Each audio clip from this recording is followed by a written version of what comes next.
इतिहास रच दिया है। जी हां, नागरिकता संशोधन बिल राज्यसभा से भी पास हो गया है। बिल के पक्ष में 125 वोट पड़े हैं, जबकि विपक्ष में मात्र 105 वोट पड़े। लोकसभा से ये बिल पहले ही पास हो चुका है। हम आपको बता दें, लोकसभा में 311 इसके पक्ष में वोट पड़े थे और विपक्ष में मात्र 80 वोट पड़े थे।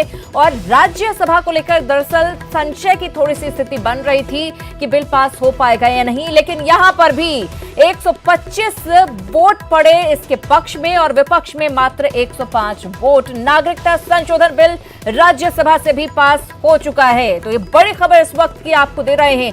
मोदी सरकार ने एक तरह से इतिहास रच दिया है। नागरिकता संशोधन बिल को राज्यसभा में पास करवाकर बिल के पक्ष में 125 वोट पड़े, जबकि विपक्ष में 105 वोट पड़े हैं। हम आपको बता दें, लोकसभा में ये बिल पहले ही पास हो चुका है।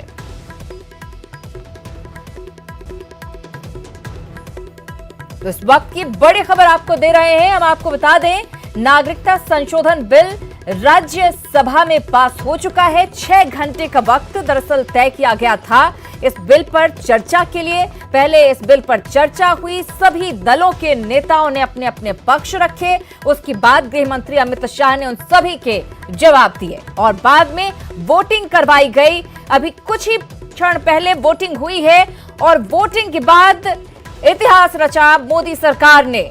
नागरिकता संशोधन बिल राज्यसभा से भी बहुमत के साथ पास हो गया है। बिल के पक्ष में 125 वोट पड़े, जबकि विपक्ष में मात्र 105 वोट पड़े। That the bill be passed, subject to correction. Ayes 125, noes 105, abstain 0. The motion that bill is passed is adopted.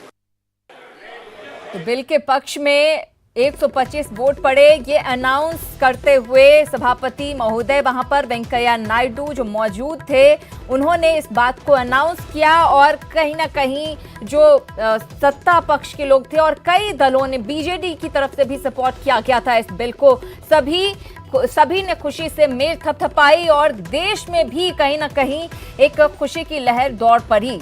हालांकि हम आपको बता दें, इस बात को लेकर थोड़ा सा अंदेशा जरूर जताया जा रहा था कि आखिर राज्यसभा में आंकड़ा कहां तक पहुंचेगा, कितने वोट इसके समर्थन में पड़ेंगे, लेकिन अच्छी तरह से कोई इफ बट नहीं, 125 वोट इस बिल के पक्ष में पड़े और इसके खिलाफ अगर वोटिंग की बात करें तो 105 वोट मात्र इस बिल के खिलाफ पड़े हैं।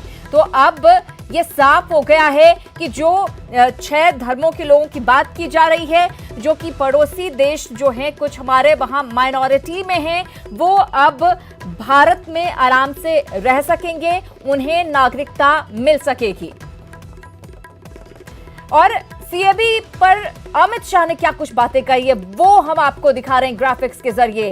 पहले की सरकारों ने कोई समाधान इसको लेकर नहीं खोजा, ये आरोप लगाया है गृह मंत्री अमित शाह ने। मोदी सरकार सिर्फ सत्ता के लिए सरकार में नहीं आई है, बल्कि बदलाव करने के लिए, सुधारने के लिए हम सत्ता में आए, देश की समस्याओं को सुधारने के लिए हम सत्ता में आए, ये कहा है अमित शाह ने। भारत में अल्पसंख्यकों को सुरक्षा दी गई है और ये इस बात का प्रमाण है कि एक भी दंगा हमारे शासनकाल में नहीं हुआ। ये बिल हम 2015 में ही लेकर आए थे, हमारा स्टैंड इसको लेकर क्लियर था।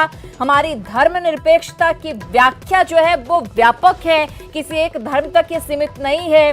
विपक्ष की धर्मनिरपेक्षता मुस्लिम तक आकर खत्म हो जाती है, वहां तक सीमित हो जाती है। अल्पसंख्यकों को किसी तरह की कोई चिंता करने की जरूरत नहीं है। किसी भारतीय मुसलमान को नुकसान नहीं पहुंचेगा। केंद्रीय गृह मंत्री अमित शाह ने हर एक मसले पर बहुत ही बारीकी से अपनी बात रखी है राज्यसभा में।